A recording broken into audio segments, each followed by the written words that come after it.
Wish I had a Colonial hat.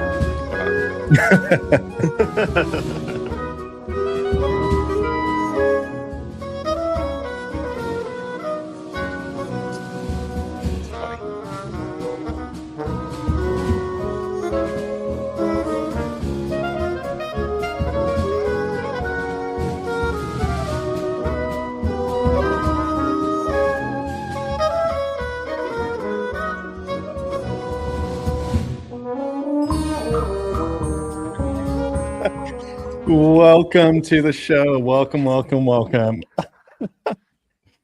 we mix it up a little bit on the intro music for today, going into 4th of July weekend. Richard, great to see you, man. Good to see you, Austin. What's up? Oh, man. Another week, another grind, I'd say, in the ecosystem building world. About to launch a big site for our community. And so been working on that, and glad to be here with you. Glad to be here with Victor, our guest today. Why don't you do the intro and also share what's going on with you? Sure. Hey, Victor, thanks for joining us. My pleasure. Thank you, Richard. Thank you, Austin, for having me. I love the sound effects, my favorite. Victor, I don't remember when we first met, but this must have been many, many years ago, right? Don't remember if it was pre or post COVID, which I feel like is the breaking point for a lot of things. Things happened before 2020 or after 2020, but sometime in there we got to know each other, we got to hang out a little bit, and we got to do some work together through Right to Start, which is awesome. So thank you so much for joining us on the show. Will you take a second, please tell us who you are, what you do? Victor? Hello, everybody. Victor Hwang. I have been in and around entrepreneurship for about 3 decades now. So I've kind of, at some point you turn around and you're like, the guy's still standing after all this time. I used to be the head of entrepreneurship at the Kauffman Foundation, where I got to meet so many of you and so many wonderful people who've been involved in ecosystem building.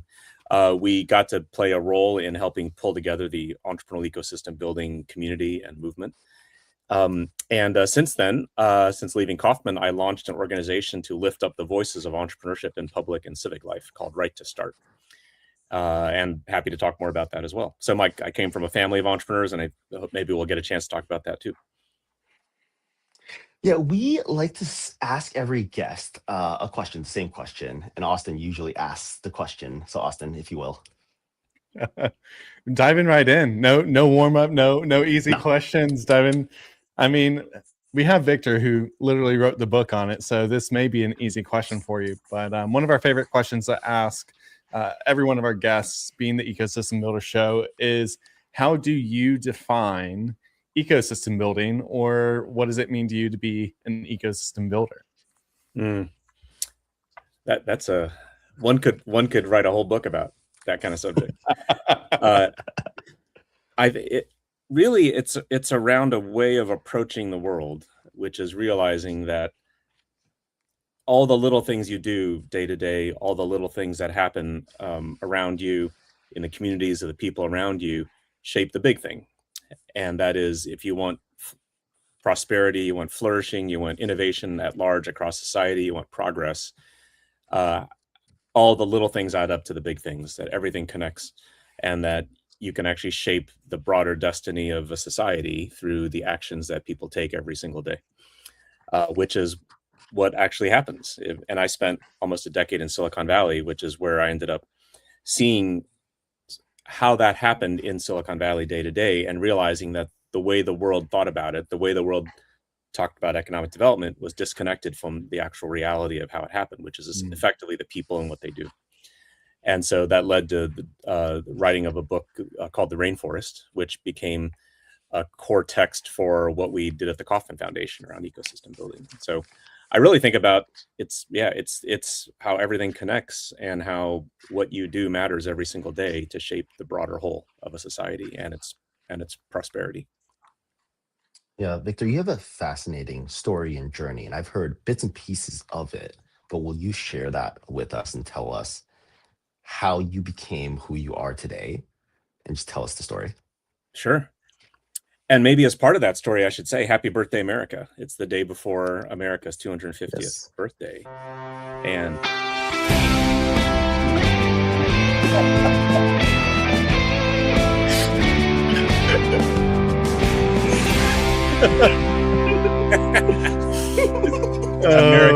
America the headbanger. Love it.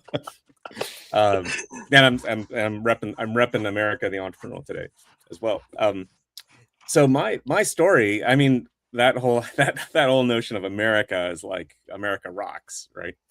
I mean, I've seen the American dream firsthand. My parents lived it. My parents were immigrants from Taiwan. My mother was originally a refugee from China back in 1949. They came to the U.S. in 1970, and they came with $300 and 2 bags of laundry, like these burlap bags, and they still keep them with the address written on there. They moved to Louisiana at the time, so I was born in Baton Rouge, Louisiana, and they came for the American dream. They were students, and they became educators. And one of the things that happened along the way was I was lucky enough when I was a teenager to get into Harvard. They couldn't afford to send me, and what they had to do was they took out a second mortgage on their house. So they put everything they owned on the line. And then the second thing they did was they started a business on the side. And so I saw firsthand what that looked like, something starting on the evenings and the weekends, and eventually growing successful enough to be able to pay for college for myself and my sister and build a nest egg for themselves as well. And then also create jobs in the community along the way. And I've seen what happens firsthand at the personal level of how it can transform lives, but I also saw what happened at the community level. This was in Austin, Texas. And so I personally witnessed how entrepreneurship played such a huge role in Austin, whether it's the tech industry from Dell Computers and the semiconductor industry that really took off in Austin. But you can also look at, South by Southwest and Whole Foods and the non-tech industries that had a huge role in Austin's boom. And so you start to connect how the things that you see at the level of a community when you're young can shape the destinies of prosperity as a whole. But then I also saw how hard it was for my parents, just the sleepless nights, the anxiety, the difficulties, just the simplest things about how do you even register a business? How do you get started? How do you do accounting? How do you handle media? Not to even talk about issues around capital and issues around how do you exit a business? These are all things that are at a sophisticated level. So I've just seen the whole journey, and so as part of that, I really started to get into this whole question of where does wealth come from? Where does prosperity come from? And so I've spent really my entire career's journey in digging into that question. Whether one, I used to practice law, and I kind of saw this from the legal side, but then I left the law to run what is now an ESO, although no one called them ESOs at the time. And then the ESO was actually a public-private partnership between the state of California, and it was an independent nonprofit, and we were administering SBIR matching funds. This is going back like almost 3 decades now. And so I've seen what that looks like. I left that work to launch a venture studio, even though they weren't called venture studios at the time. Mm-hmm. And so in Silicon Valley, we started launching businesses out of that work and investing in them.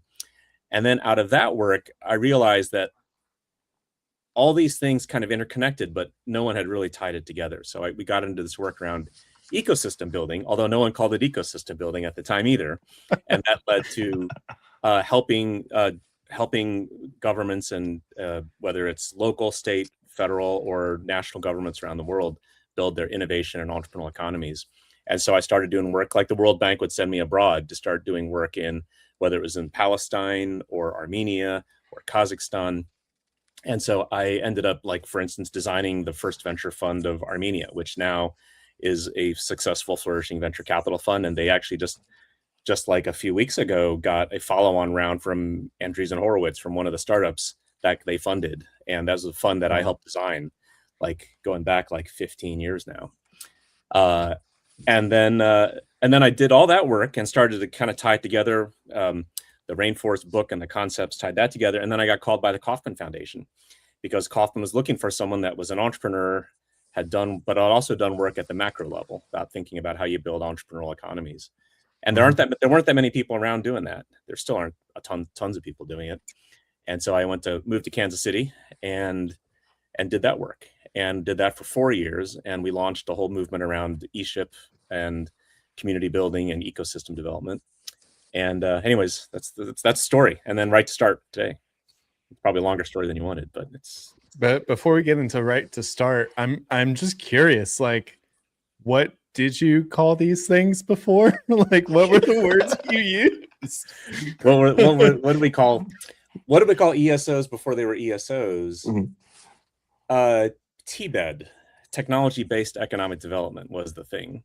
Okay. And then there were two different worlds. There was tech-based economic development, TBED, or some would call it IBED, innovation-based economic development. And then there was small business. Mm-hmm. And they were totally separate from each other. And I always thought that was strange, that they were totally separate. And it kind of evolved because of the nature of economic theory and economic development thought. Because people viewed small businesses as just something you support because, you support America. And that's kind of us. American small business was the pillar of the economy. And then there was this whole body of thought around clustering. I'm not going to play it every time we say America. Sorry. Oh no, I'm afraid to say America. Love that. It's awesome. And then there's a whole work around cluster development, which led to this work around innovation and technology as building economies. And so they kind of moved in separate worlds. So yeah, TBED or IBED. And there was no such thing as entrepreneurship-based economic development really until just a few years ago. And that's been a whole new thing. Well, and I feel like that part of economic development is really starting to take off. I know we're seeing it locally. And then through conversations we've had with Zach Barker at IEDC, he's really pushing for it at the IEDC front. And then, in Ural's work where you're working, with governors and with legislators, I mean, that seems to be a big part of the work. So I'm going to take this as an opportunity to use that as a transition into Right to Start. So what is Right to Start? So thank you for asking. Right to Start is a national nonprofit, nonpartisan organization, 501c3, that seeks to lift the voices of entrepreneurs and entrepreneurship in public and civic life. And then by doing that, we seek to drive change, to reduce barriers for entrepreneurship for people of all kinds and for all kinds of entrepreneurship. The whole idea being that we're addressing this huge gap, which is that our political leaders love to talk about small business and entrepreneurship, and they say great things about entrepreneurs and small businesses, but then they don't know what to do about it. And it just sort of becomes like this black hole of like, what do you do? And it's never been an issue that the public has really felt like they could rally around. And so that's what we've done at Right to Start. And so now we launched it 6 years ago.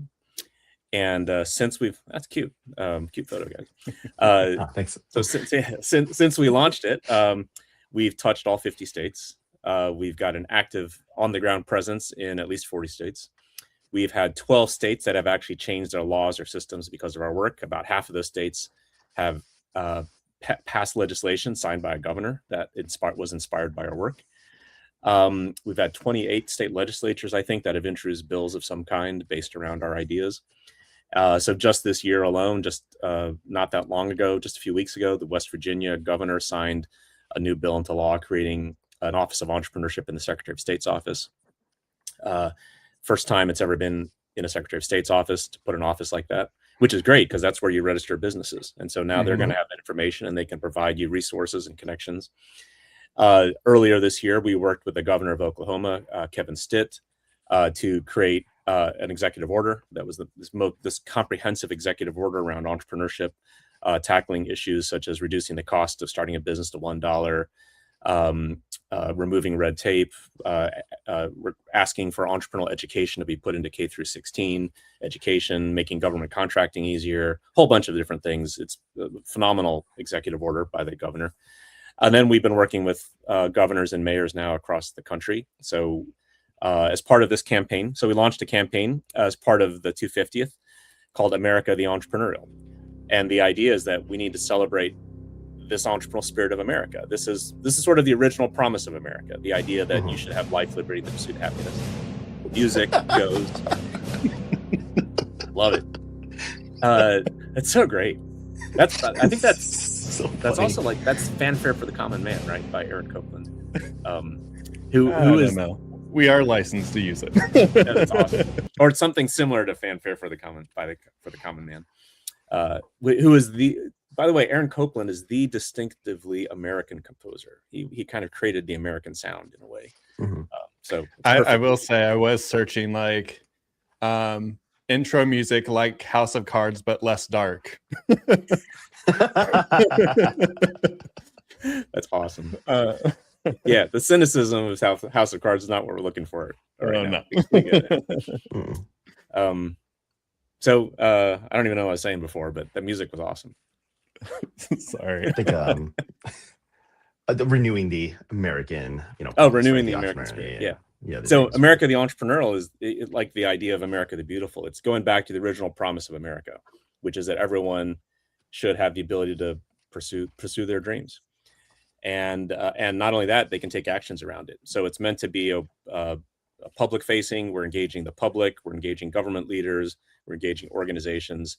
The idea was to get for the America's 250 to get to at least 250 partner organizations. We've gotten about half already, halfway through the year, involved in this effort. And we've been working with governors now. We've got a partnership with the National Governors Association to get governors to sign a governor's compact to agree to support entrepreneurship. And then we've been working with the U.S. Conference of Mayors to elevate the issue around. Oh, we lost Austin. He's just hanging out, playing in the background. He's just playing. He's looking for new music. Yeah. And then with the mayors, so we've got over 100 mayors now signed up to be part of this effort to support entrepreneurship and to take action around it. And then we're looking to engage 250,000 Americans in supporting this issue through social media, through supporting the efforts. And so we're really just getting going. And the whole idea is this is a 10-year effort between the time, if you go back 250 years, it was about a decade from the signing of the Declaration of Independence to the signing of the Constitution. There was a 10-year building process. And so we're doing the same thing. We're going to take a 10-year process to renew America the Entrepreneurial, make that promise whole, renew the promise for a new generation. And the idea is to kind of connect founders, like people call startup founders. Then there's the founders of America. So you have the original founders of the country who were imperfect human beings, but they had a great promise and a vision of what was possible, which is this idea that you could create a radical society that was meant to help people live up to their fullest potential. Then there's the founders of today, the startup founders. But then there's the founders of tomorrow, which is what do we want America to be for the next 250 years? And the founders of tomorrow are us. And so you can sign up for America the Entrepreneurial and become a founder of the future of this country. So that's the idea, is that we are all part of this. And you can go to americatheentrepreneur.org and anyone can sign on and be part of this whole thing. You can get your own t-shirt too. Yeah, I got to get one. I very proudly, very loudly, right, work with Right to Start, support the America the Entrepreneurial campaign, and help build the New York Starters Coalition. And so, you mentioned this 10 years of this building and rebuilding and reinvigorating. When successful 10 years from now, what does that look like? How will we know we will have succeeded in this campaign? And thank you for being an advocate for us in New York and the New York Starters Coalition. We're really proud of the great work you've been doing. It's so cool, the New York activities you do in New York. You do like hosting gatherings at comedy clubs and things like that, really bringing entrepreneurship from this abstract economic issue to something that's like very practical and fun and affects people's lives. So what will it look like in 10 years? One, entrepreneurship will be an issue that people talk about. And so you think about all the issues of American life, what people care about. They care about crime and healthcare and climate change, and those are all important issues. But entrepreneurship should be an important issue as well, and it hasn't historically been. So we want that to be a top issue that is on everyone's minds.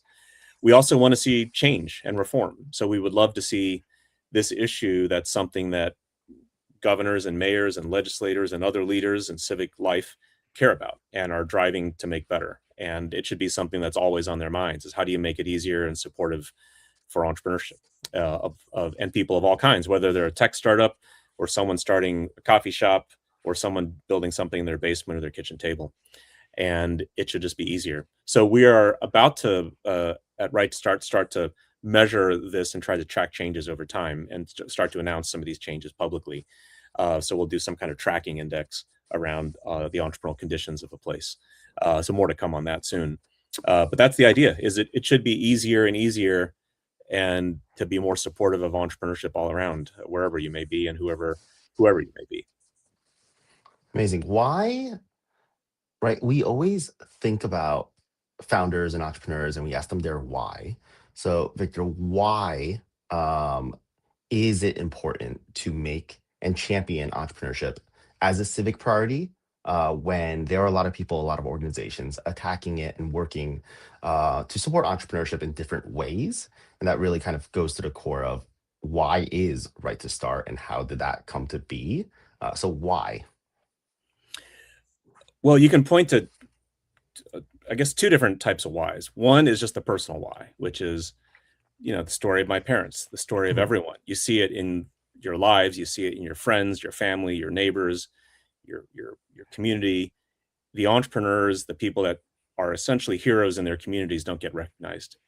And everything around you, that's been built was someone's passion project. Someone worked hard to make that happen. And that was an entrepreneurial dream of somebody. Without entrepreneurship, we have nothing in our society. So entrepreneurship drives everything that's good in our world. And the heroism that's behind every single thing doesn't get recognized enough. And so we need to do more to support that effort. Two is just what the numbers tell us. The numbers say that entrepreneurship is what drives almost all net job growth in the economy. People often think that it's the big companies that drive the economy, or they think it's all kinds of small businesses. And what it is it's actually entrepreneurial energy. It's the new young businesses that drive almost all job growth. They create GDP. So you can see that more entrepreneurial activity leads to greater growth over time. In fact, there was just another study that came out recently by the GoDaddy Venture Small Business Research Lab that showed that entrepreneurial activity is a better indicator of economic growth than the stock market is. So we know that that's where growth comes from. We know it raises incomes. That is, for every 1% increase in entrepreneurship in a county, the average household income goes up by almost $500.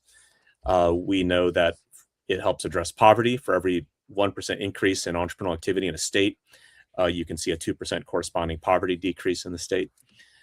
So we know that entrepreneurship has broad ripple effects across society. We know that it affects people we know. We've seen it first. We can see it firsthand in our communities.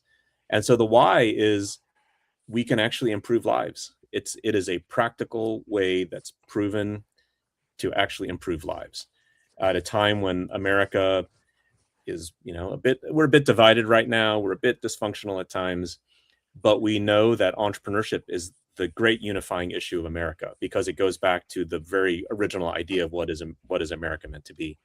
And so we've got a chance to pull this country together around reminding it of what the original promise of the country is and helping live up to that promise and the potential. I think Cue one thing you hit on is right. I was trying not to throw you off because you were on like such a great point. I was like, I can't throw him off again. But I think what you're hitting on is like, this with the concept of the American dream, like, well, what is that? Is that possible? Is that possible for me, no matter who I am while being here? And I think one thing that we've talked about in the show is like, one driving mantra for me is like, how do I help my community move from what if to I can? Summarizing that is like, well, what is that? It's in a way connected to the American dream, right? That I can build and be whatever I want, right? And part of that is belief, right? But how do we build belief that the American dream is possible? How do we build belief that you can build a company here, right? Well, that's where the work happens and what we're doing. And I think from the work that Right to Start is doing and America the Entrepreneurial, I think sometimes that's the piece of the equation that most entrepreneurs may actually forget, especially if you're also thinking like from a level of like privilege and resourced, right? Like you're not thinking of policy, but everyone thinks about it immediately once they start hitting, you know, some of those barriers that policy is putting into place. And I think for me, hearing Right to Start, hearing Catherine Reed at Raleigh Durham Startup Week in 2022, I think it was, and then she was interviewing some local representatives from the state, and they were talking about policy for entrepreneurship and innovation in North Carolina. And that was like, oh, like, yeah, we probably should be talking to our legislators more, right? And we like the whole legislation and policy level is important to the founder's journey, even though it's not the first thing that any of us necessarily think of. And so I think that was like my entry point to Right to Start. And then since then, America the Entrepreneurial. And then even, you know, as we're trying to build that here in Kentucky, of like, well, what would it look like to bring Right to Start to Kentucky? How do we get started? How do we kind of prime the field, if you will, to help our founders through legislation and policy? And your team's been great. They've already made some great connections for us and a few local ecosystem builders. And so I really appreciate, you know, the work that you're doing, reaching, you know, states like Kentucky. Like, so thank you. Oh, my pleasure. Well, thank you for doing it. And thanks for, you know, hearing the message from Catherine and jumping in. I think you're right. Not most entrepreneurs don't think of the issue. And it's kind of what the metaphor I think of is fish in the water. Like fish don't know the water is bad because it's just the water, you know? Yeah. And it's like, we don't think about the air we breathe because we're breathing it all the time. It's not something you consciously think about. So what is the water for entrepreneurship? And that's not something we think that much about in day to day because entrepreneurs are so busy hustling. They don't have the luxury of sitting there and being macro about it. They're not like, oh, let me think about, you know, why is it so hard? But I had this experience. I remember when I was in Kansas City at the Kauffman Foundation, and it was Global Entrepreneurship Week, and they'd brought in some entrepreneurs who were like food vendors, and I went around to meet them because I was interested in hearing their stories, and I asked one of them, hey, are you going to make some money here? And do you expect to make money from this vending process? Because I thought it was kind of free to open it up. They said no. And I said, oh, that's interesting. Why not? And they said, well, because they were selling food. The city inspector came around and was making everyone there buy permits to sell food. And it was November. Global Entrepreneurship Week, as you know, is in November. And so the permits were like $200, and they were not prorated for the year. So they were forced to buy permits in November for $200 that would last all of 6 weeks. And I said, are you going to make $200 in profit from this event? And they said, no.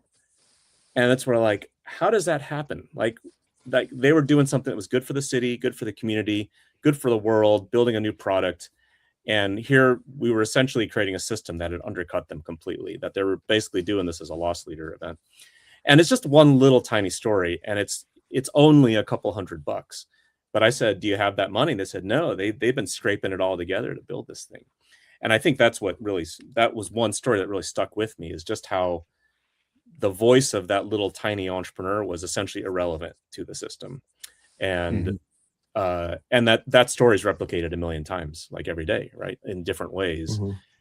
And it's easy to dismiss the story as, well, that's just one story and one entrepreneur and only a couple $100.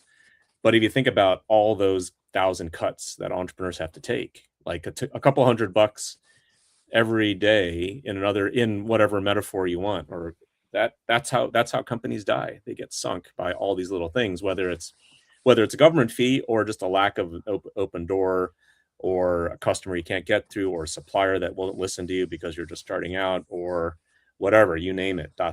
There's something that's getting in your way, and all those things add up. So we have to take a much more holistic approach around how we think about entrepreneurs, because it's those things that really stack up and keep them from flourishing. Yeah, well, and it's just one thing for people to navigate on top of everything else. It's like, oh, what is the first step to even make the change to get rid of that $200, or like at least make it, you know, like anniversary and not like where they only have 60 days, but they would have the full year from when they pay. Like, well, where do you even start?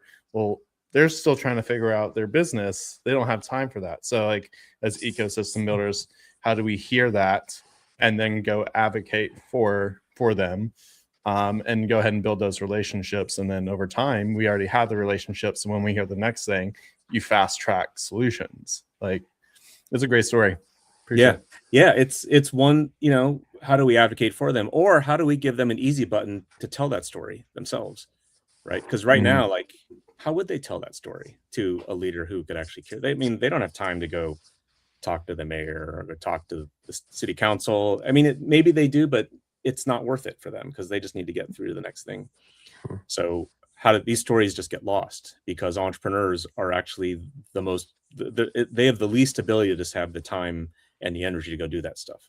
And so we just need to make it easier. The very relevant, very recent, very poignant example of this is a friend of mine from Boston, restaurant family, a couple of restaurants, and one of them had a grill fire, and they had to shut down. They, had to get a new grill, new hood, but because in Boston, there is a specific rule from the fire commissioner's office that if the sensor is triggered, they have to come in, do a full audit of the place. They have to use a approved vendor to replace everything and recertify everything, even though they could have gone and replaced the damaged equipment and been open in a month or two. They have been closed since August, going through that process and going through those channels.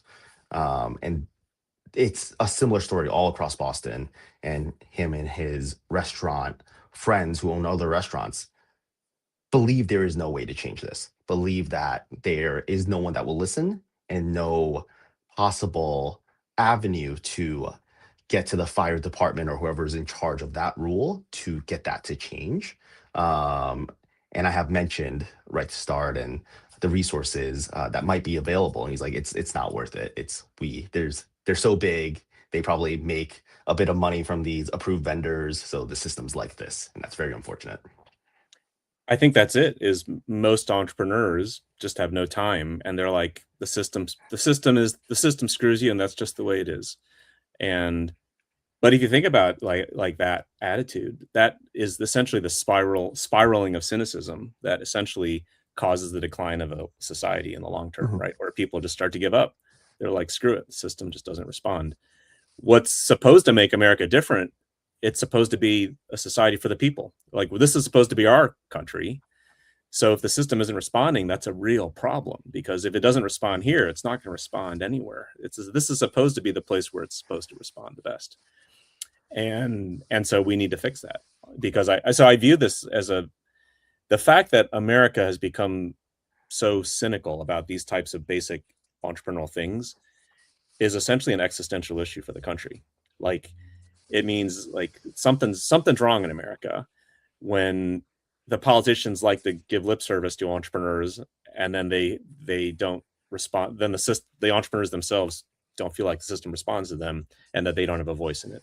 Like, something's fundamentally wrong, and that we have to do something about it. It becomes a very much a life or death issue for the country's long-term health.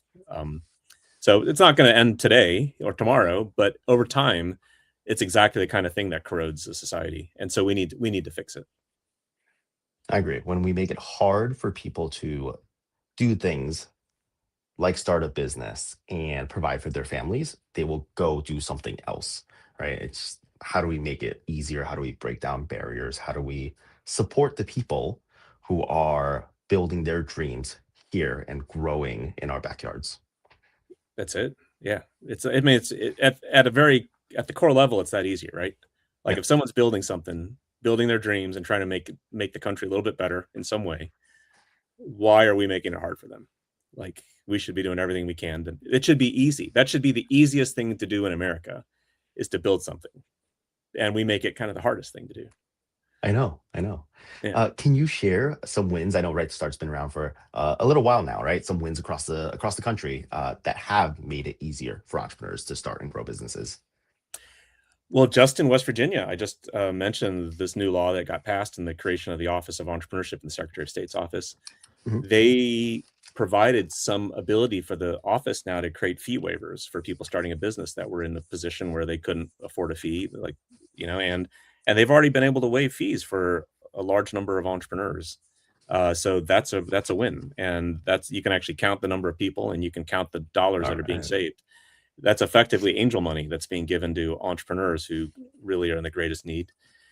$1 to start a business now is where the whole state of Oklahoma, the governor has approved that, and they're working to make that real.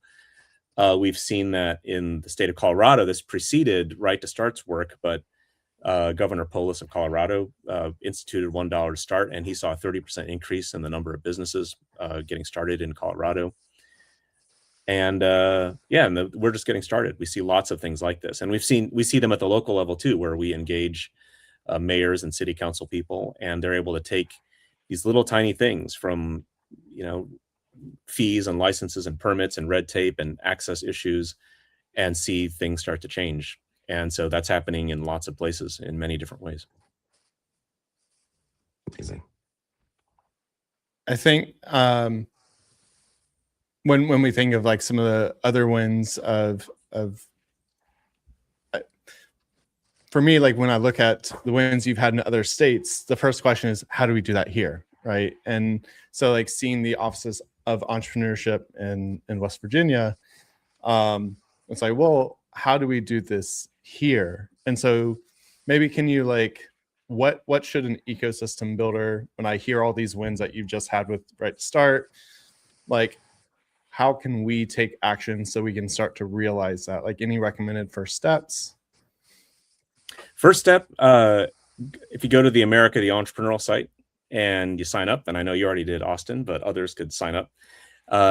You can sign and take action, and you can actually see a whole list of ways to take action. And they could range from the littlest, tiniest things to the bigger and harder things. The littlest things could be just talking about the issue and raising awareness and sharing information about it.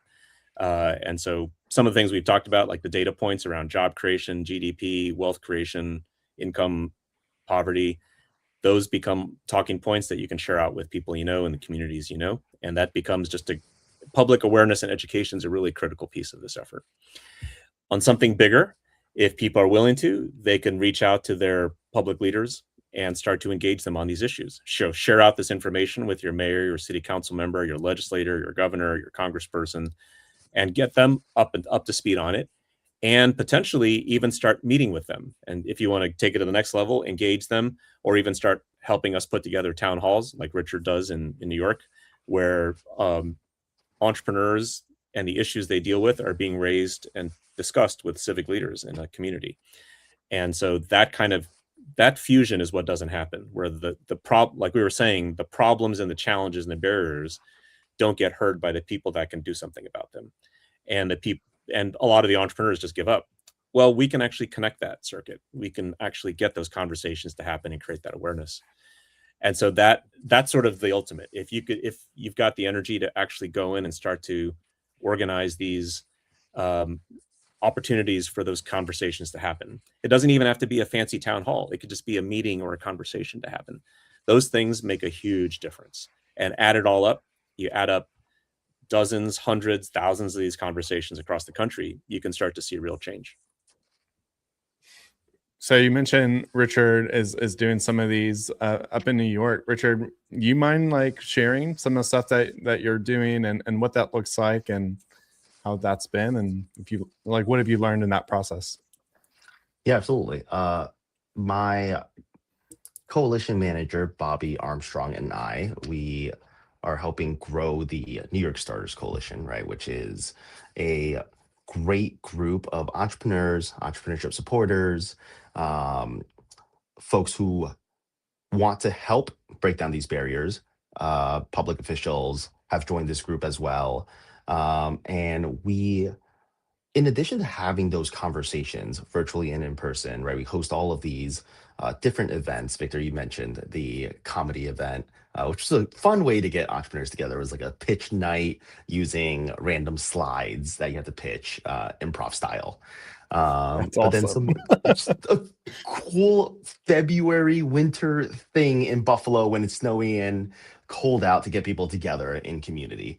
But also some more serious facilitated discussions. Like we just had a Syracuse town hall last week, and we had a panel which was a mixed group of folks from the mayor's office in Syracuse and the county executive and the regional director for Empire State Development. So representing different parts of the ecosystem and the government, and who are in roles where they have the ability to affect change and do things.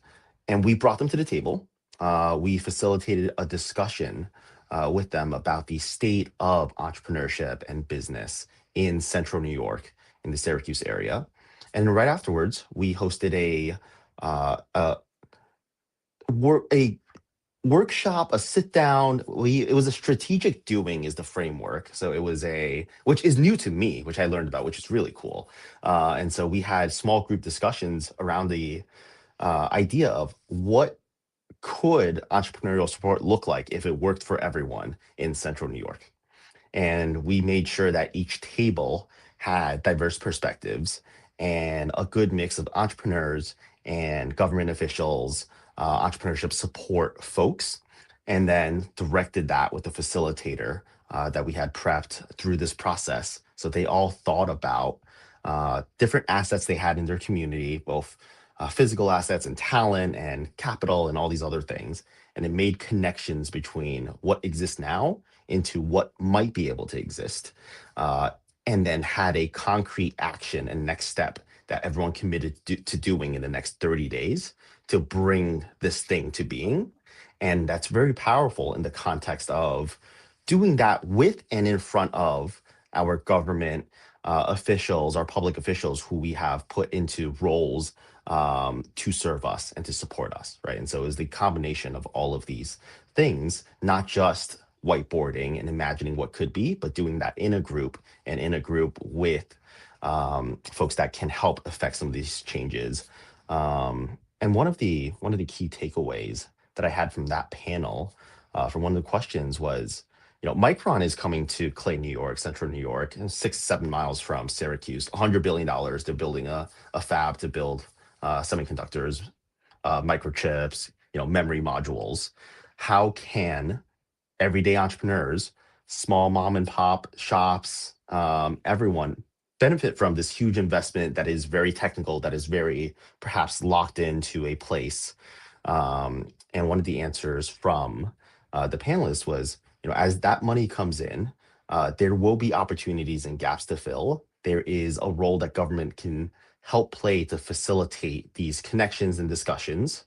And as the government gets some of this money, they will need more services and more things, and they look to their community. They look to entrepreneurs to serve them and to help them with that. And so we started that discussion, put the right people in the room, and had the conversation around how can everyday entrepreneurs on the ground interact with government for everyone's benefit. And I think that was really powerful. That's great. I think it's such a great example of what you're doing, and you of course execute it so well.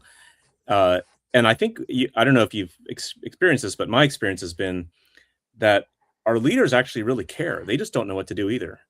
And so it's like cynicism on both sides, right? The entrepreneurs feel like the system doesn't care, and the leaders are like, I don't know what to do. And so we're actually connecting a circuit that really wants to be connected right now. And it's a service to both sides. Like, everybody wants to make it better. They need to hear the stories, and they will take action. And that's what I've seen is in every community, there are leaders that really care. They just didn't know that they didn't know there was anything to be done, and they hadn't heard the stories that really give them a path. And every community is a little different. The issues they deal with are different. The laws and the regs are different. So this has got to be a local community level conversation. everywhere. Absolutely. I think the other. I think.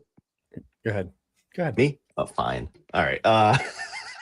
A month or two ago, Rensselaer Chamber here in the capital region, they hosted a Meet the Mayors. It's one of their core, you know, uh, events every year, right? Meet the Mayors is one of them. Meet the Legislators is another. And what I'm hearing from the mayors, they brought 4 mayors together from Troy and Waterville, Green Island, Menands, all in our local area. The theme throughout was we are very accessible and we want to help. Here's our emails, here's our phone numbers, call our offices, set up a meeting. And we want to support our constituents, is what we are hearing on the ground here from our mayors, from our elected officials. And so, to your point, Victor, if they want to help and this benefits everyone, we just need to do more of this. And the frameworks and the mayor's page on America the Entrepreneurial, I was able to send that over to all the mayors. Now they know that this exists as a resource, as a playbook, as a guide and support mechanism for them, so they can take action and support entrepreneurs in their backyards. Yeah, and I was just going to say, like, the other side. So, like, yes, you all provide the information to equip both like folks like us to be able to advocate and take action, but also, you know, the local representatives. But I think the other thing that for me that was a big takeaway was like very clear calls to action with like the resources to be able to take action. And so it's like, okay, this is what you need to do. Here's the resources to do it, and you make it easy. So clarity on taking action and ease to take action. And I think that's been like very helpful for me, where it's like in a space where it's like, I don't know who my representative is to even send this. Oh, well, you can use your tool to find out your representatives, right? And then like, okay, well then what do I say? Oh, well, here's this template, but like, here's how to personalize it. Like, include a story about this. And all right, I can do that. Okay, well, I'm a millennial, so I don't mail things. Oh, don't worry about it. Just like hit this button, right? Like, and so I think that's been also really helpful with some of the work you're doing, which is like, you all have done so much work to remove friction to be able to empower folks like us to be able to do the work.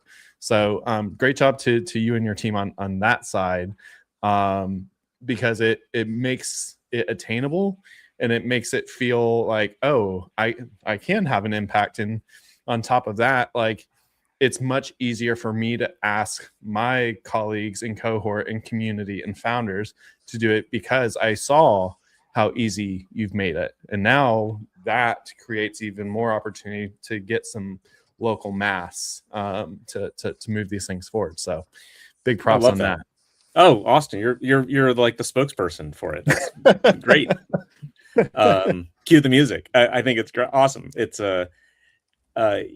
it is meant to be exactly that. It's meant to be so easy and break it down for people that anyone can do it, and you can share it with people. And so we've got a phenomenal team at Right to Start that's brought all this possible, from Kim Lane, our Chief Operating Officer, and also the Executive Director of the America the Entrepreneurial campaign, to Catherine Reed, you mentioned, who's been leading our field work, to Jason Grill, who works with leading our policy and government work, and on and on. It's just a phenomenal group of people.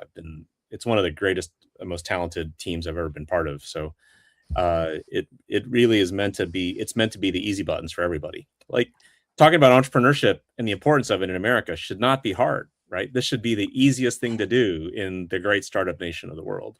And so that's what we're doing. We're just going to make this, it's going to be easy buttons all around for everybody.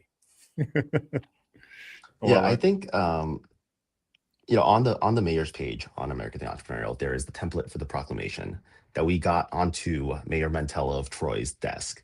And she loves it. Her team loves it. So there may be some sort of forthcoming activity there. And there was talks about her kind of being the leader in the region to rally other mayors. And so having this framework and having this document, this Word document to put in front of someone like that makes it easy, right? That is the easy button there. Oh, perfect. That's beautiful to hear. That's exactly what we want. Well, the first founding mayor we have of the America the Entrepreneurial movement is David Holt of Oklahoma City, the mayor. And he just stepped down after a year as president of the U.S. Conference of Mayors. And so he, as part of that work at the U.S. conference, put it on the main stage just a month ago. And it was just really wonderful to see it. This is where we got almost 100 mayors to sign up for this thing. It's just like the mayors want to do something. Like, this is still at its heart a democratic system where the people get elected because they respond to the voters, and entrepreneurs are voters too, and entrepreneurs have issues that matter. And not only that, the issues that entrepreneurs care about don't just affect the entrepreneurs themselves, they affect the entire community. And that's the opportunity here, is to connect the dots for our leaders to show that if you do this thing that one entrepreneur talks about, it can affect hundreds or thousands of people in your community in a really positive way. I think the other thing related to that you hit on is like the storytelling, and how much of this work is not just the policy, not just the organization of people in the town halls, but like the storytelling and the amplification of those stories, the extraction of those stories, in all formats and mediums. And that topic has come up multiple times on the show, which is like, a lot of times, like, yeah, there's work to be done. There's action that we need to be doing as ecosystem builders. But at the end of the day, like, one of the biggest impact actions that we can take is gathering, telling, and amplifying stories, and finding that. And you can find them in all sorts of places, but also I think you can tell them in all sorts of places and styles and mediums, as simple as a blurb and a letter to a congressman, to maybe a little bit more sophisticated, to a video, right? And producing that and sharing, to what you all built, which is like an entire campaign of multiple stories. But I for me, it's like fun doing the show just to see like the commonalities of the themes that our guests are bringing up, but how those actions apply in different areas of the work. It's that old saying, I think it was Tolstoy or another author who wrote that one death is a tragedy, 1 million deaths is a statistic. And so much of entrepreneurship, we get hung up a bit on the statistics and the data, which are very compelling, because of course you need that. But that one tragic story of an entrepreneur who got stuck with a $200 fee in November for the whole year. People never forget that kind of thing, right? It's like, it really sticks with you. And we saw this, we did a Starters Coalition event in California, in Sacramento. And just to hear entrepreneurs say, it was this ordinance that, affected us because it required us to do this, to the deputy mayor. And the deputy mayor said, I didn't know, and I'm going to follow up on that. It's like very, very specific with one individual. That story just has so much resonance, and it moves people to do something when you hear a story like that.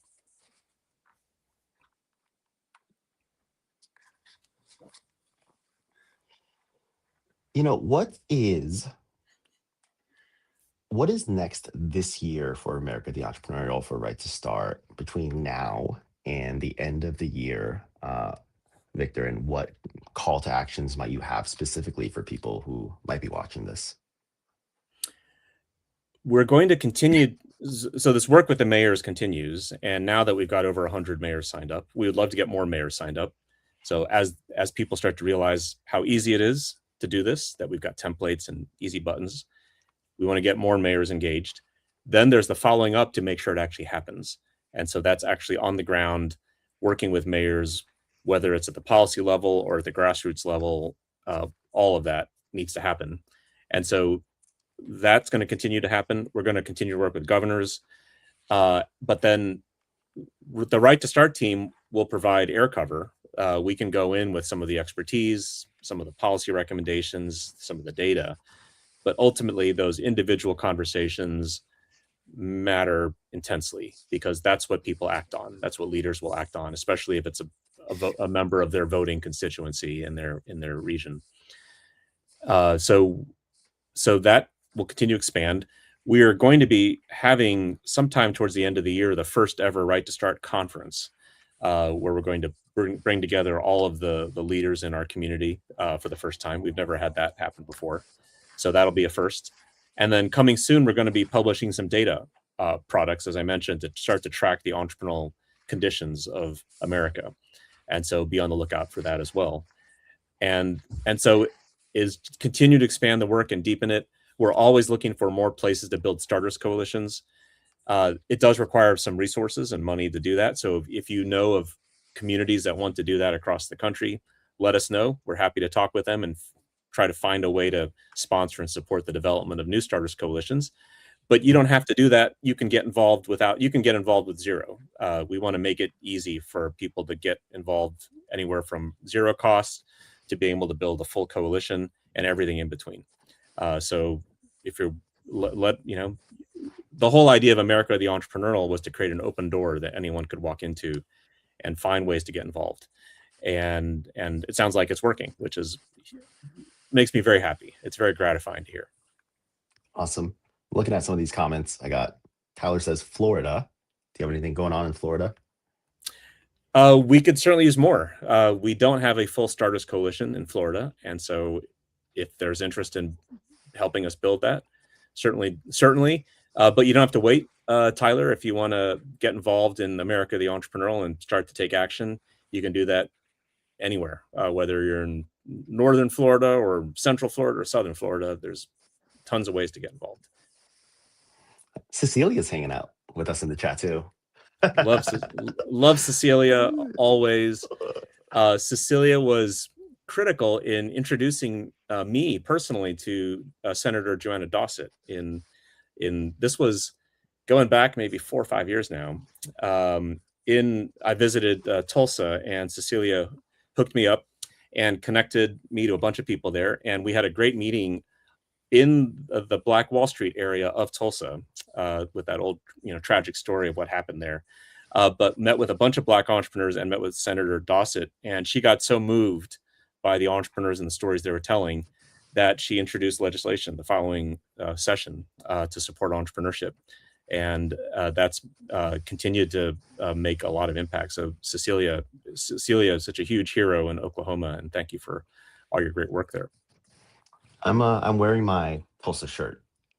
Love it. I saw that today. I was like, that seems fitting. Tulsa's the coolest. And one thing too, I don't know if you've been following all this World Cup stuff, but it's been so cool to see kind of all the cities outside of New York and LA and the Bay Area get highlighted. Kansas City has gotten so much attention, but places like Tulsa are booming. And it's interesting that so much of America didn't even appreciate how the mid-sized cities were doing so well. And that's been very exciting to see, is just how much attention the whole of America is getting in this World Cup. And so Tulsa's been doing great. Kansas City's doing great. And anyways, I'm happy to, I love to praise these communities. Tulsa, I talk about it all the time because it's just such a great place. Absolutely. I love it. I don't know if you knew, I used to be a competitive axe thrower. So I threw axes all over the country. Wow. Well, I will take that into account next time I upset you. Right? No, we'll all get to hang out and do a fun thing. But Tulsa had a very big tournament. So I got to go to Tulsa to throw by the waterfront. And it was a outdoor waterfront axe throwing competition. I got to see Cecilia that time I was there. Ended up getting this shirt from a vending machine. It was like a little block in a vending machine. It was hilarious that I spit out a shirt after I gave it money. But Cecilia is awesome. She might have been the person that introduced us initially. I'm pretty sure she was. I'm sure she was, right? But I feel like, and I say this to everyone all the time, very often ecosystem builders have a person, someone that introduced you to ecosystem building, or told you that you were a ecosystem builder, or welcomed you in, or gave you resources. And Cecilia was my person during early 2020 COVID. She was hosting the eShip Goals calls, and I got connected with Cecilia, and I hopped on. I was like, what is this thing? What is ecosystem building? I don't know. I'm just like supporting entrepreneurs. I used to run an accelerator, but I didn't know what, or didn't have a the vocabulary for ecosystem building. And so Celia, thank you for that. We love Cecilia. I know. We went to the same high school many years apart. We both went to Bronx Science. I don't know if that's public record now. The Bronx Science Mafia continues to shape and run America. Cool. Richard, any specific topics you want to hit? I have some fun things lined up. I like fun things. Okay. First is I was inspired by something that you all mentioned during the show today. And so I whipped something up for us. Let's see if we can get it on screen here. Oh, all that's right. so funny.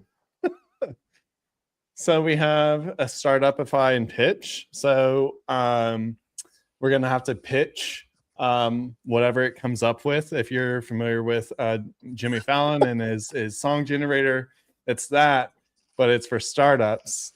So we're just going to spin the idea, see what it comes up with.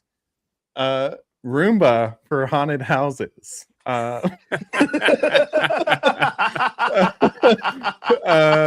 you want to? We can find something else if you want. No, send it. Do it. Okay. Are we pitching this? Is that what you're going to do? Who's pitching? Yes. At least you're not making me eat hot sauce on the air. I think I have nightmares about his hot sauce game. And I love the comments coming in. We got Boomba. Boomba. Love the name. Boomba. Yep. Mm-hmm. All right. Does anyone want to take this one? All Is right, it speaking? Okay. I'll do it. Put my elevator pitch clock on. Let me swap you out to put you on the main screen. There we go. No. Richard, you're the StreamYard expert. All right, come on. Do that. We'll do that. We'll do that. There we go. All right. 30 seconds on the clock. Hi, everyone. All right. I am ready. Austin, you ready? All right. 1. Hi, everyone. My name is Richard, and I am so excited to tell you about a $1 trillion opportunity. I'm introducing my company, Boomba. It is Roombas for haunted houses. There are so many haunted houses across America, and people are scared to go inside because of the ghosts.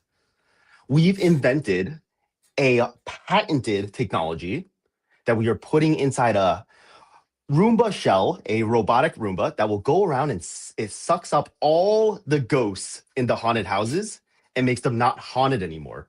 Imagine the opportunity if you turned haunted houses into regular houses and then took them and sold them. That is my pitch. Please give me $5 million. Thank you. Goodbye. Hold on. But it's a double entendre because it's booze for a Boomba. Hold on. I think I have that too. No, I don't. That's not it. All right. Next one. Do you want to claim it or you want to wait? I think I got to claim it. I think I got to go with serendipity on this one. Works on dry, wet. Oh, wow. Your home. Tyler. Airbnb for bald eagle sightings. Well, Ooh. It just happens that I'm a bird watcher. So perfect. Yeah, I know. Yeah. Okay. All right. That's hilarious. I actually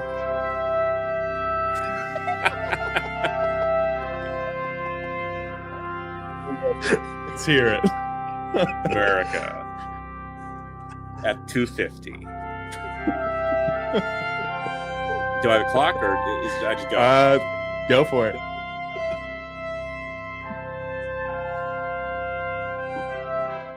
We have a massive opportunity in America. Bald eagle sightings are still rare today, but Americans deeply want. Did you know that almost half of Americans actually are bird watchers today? The pandemic had a huge effect on bird watching, and now you have millions of people across America that are interested in watching birds. but they don't know where to see the bald eagle sightings. And so I am pitching a new startup, which is like an Airbnb for bald eagle sightings, where we help you find bald eagles in your backyard. They're everywhere. And bird watchers are desperate to find these bald eagles because there's nothing more majestic than a bald eagle floating on purple waves of grain. And so this gives you an opportunity to reach these bird watchers, who also are some of the highest earning Americans, and give them an opportunity to see those bald eagles for themselves, to be inspired, and to renew their faith in the great frontier of America again. How's that music? I love it. I was trying to match the music. So Well done. Amazing. I was trying to get you a bald eagle call to end it with on your final punchline, but I cannot find it fast enough. I'm sorry. Oh no, that was awesome. What a cool startup idea. Oh, I love Awesome. your Startupify and pitch. That's All right. that's wild. last one. Let's go. Clean up. Okay. Let's Shark Tank. I don't know if that makes sense. Fireworks. Okay, I can do this one. Tinder for fireworks cleanup. All right, you're up. All right. Let's do it. It's the 4th of July, and you're lighting off fireworks, right? But unfortunately, you had an accident. You lost your thumb to a firework, and now you can't swipe left or right because you have no thumbs.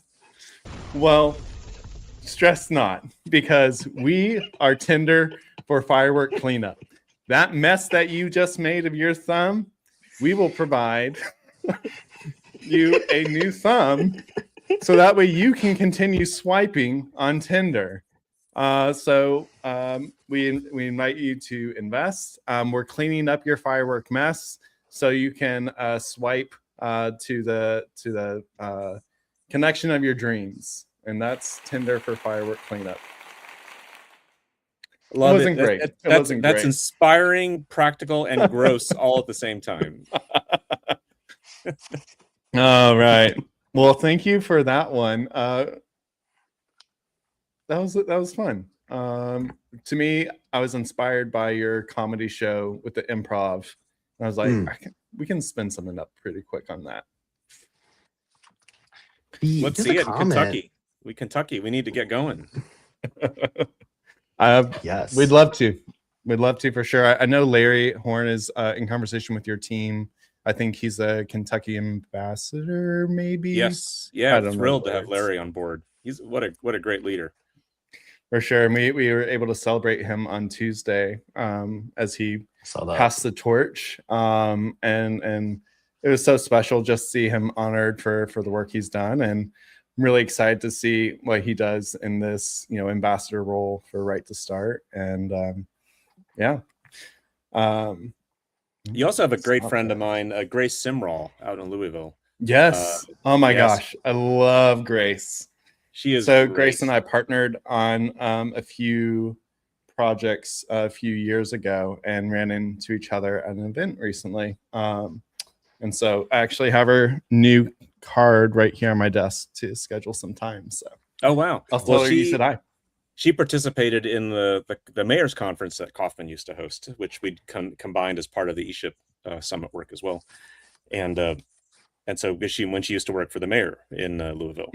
And so, yeah, Kentucky is just a phenomenal state. Such a great opportunity. I also visited a few years back. I took a road trip through Berea and visited Berea College and met the entrepreneurs and the young students there. What an amazing school with such amazing people there. Yeah, and Berea will send their students all across the state to any entrepreneurship opportunity. They've sent students up to startup weekends in Louisville. They brought them up for startup weeks. Really just not not being limited by locality to, you know, bring exposure to their students, which I've always appreciated about them, is like literally going the extra mile for their students. They're so cool. We used to have an ambassador there, Peter Hackbert, who was a professor there, and he's retired since then. But I remember they got the students at Berea to organize the entrepreneurs and the small businesses along the biking trail that had been opened up recently out there. It was so cool. It's a fun state. We'll have to have you back, you know, here shortly. I think you also did an event just across the river with a few of our ESOs and investors. And so definitely need to bring you back soon. Would love to. Thank you guys for having me on this phenomenal podcast. Such a cool, I feel like I'm just hanging out with you guys on the day before July 4th. Very cool. That's the vibe that we're going for. Is ecosystem builders hanging out, talking about experiences and the work, the wins they've had, some of the tough days, and so I think, you know, having you on just to share your experience, and I was telling Richard when I saw the text come over that you were going to be our guest for today, I was like, Richard, he literally wrote the book on the topic of our show. It's like, this is amazing. So I think also that's the power of relationships, right? And you know, making the ask. And so we appreciate you showing up. I know you just got back from traveling, and you know, so thank you for being here. My pleasure. And Richard, thanks for the great work you're doing in the New York Starters Coalition for Right to Start. And Austin, thanks for the great work you're doing in the state of Kentucky. And this podcast is great. Look forward to coming back again sometime and supporting all the great work you guys are doing. Thanks so much. Thank you. Next week we have Ben McDougall. I'm sure you know Ben. I love Ben. Yes. He's going to come on and hang out and have a good time. And so just thank you so much for hopping in and having the conversation and being here for all of us. All right. Both entrepreneurs and ecosystem leaders and everyone in between. We really appreciate you and the groundwork and the things you have done to let us follow and support. Well, my pleasure to help. And you guys are the ones doing so much great work. And also, happy birthday, America. 250. 250 is not too shabby.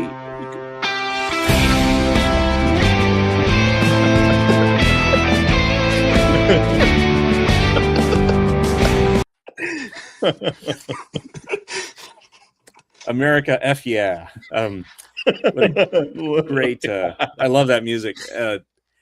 America is going through a rough patch now, but I've done enough traveling around this country and know enough people out there and have been to the communities to have faith in the future. This place at its core is still very strong, even though it's like, I think of like you know, if you've ever gone underwater before, when it's a storm on top, the water, you know, is very rough at the surface, but underneath you would never know. And at the core of America, at the human level, a lot of the America that we know and love is still there and ready to come back up. So I still believe in this place. Me too. And you inspire me to believe in this place. Right. Happy 250. And here's to the next 250. Totally. And great music.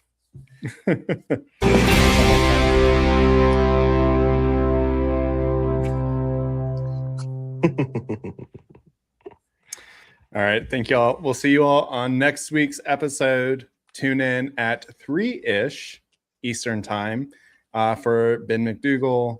We'll see you then. Thank y'all. See ya.